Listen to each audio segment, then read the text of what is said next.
উত্তরা 4 নম্বর সেক্টরে আমার বাসা। আগুন যখন লেগেছে তখন 2টা বা 2:30 বাজে, এই টাইমেই আগুনটা লেগেছে। তো আমাদের মূলত আগুনটা লেগেছিল আপনার কুরিয়ার ইউনিট। এখানে কুরিয়ার ইউনিট একটা আছে, 1 নম্বর কার্গো, আমদানি কার্গো, 1 নম্বর গেট, 2 নম্বর গেট, 3 নম্বর গেট।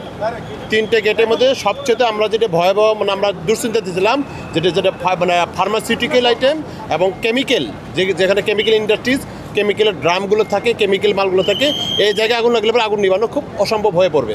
আমরা এটাই ভয়েছিলাম যে অন্যান্য মালে যদি লোহা লোকলে মাল পড়ে সেটা মাল থাকবে বা কত থাকবে, অন্য জায়গায় যাবে না, কিন্তু কেমিক্যাল ইন্ডাস্ট্রিজে আগুন লাগলে পরেই অবস্থা মানে ভয়াবহ হয়ে যাবে। সেটাই হয়েছে, কেমিক্যাল ইন্ডাস্ট্রিতে আগুন লেগেছে। এখানে আমরা আমদানি কার্গোতে মেনরস 2, এখানে কেমিক্যালের মালামাল আছে, ফার্মাসিউটিক্যাল মালামাল আছে, এখানে এই জায়গায় আগুন লাগছে। প্রত্যেকটা ইউনিটে আগুন লাগছে এবং প্রত্যেকটা মানে স্তরে পুড়ে শেষ। আমরা যতটুকু জানছি এবং শুনছি অবস্থা খুবই ভয়াবহ। 2:30 থেকে আগুন ধাউ ধাউ করে চলতে আছে। ফায়ার সার্ভিসের ইউনিট আসছে, বাট ওরা আগুন লাগানো অনেক পরে আসছে, যার বিনিময়ে এখন আগুন লাগানো নিবানো সম্ভব। এখনও আগুন জ্বলতেছে, আপনারা দেখতেছেন।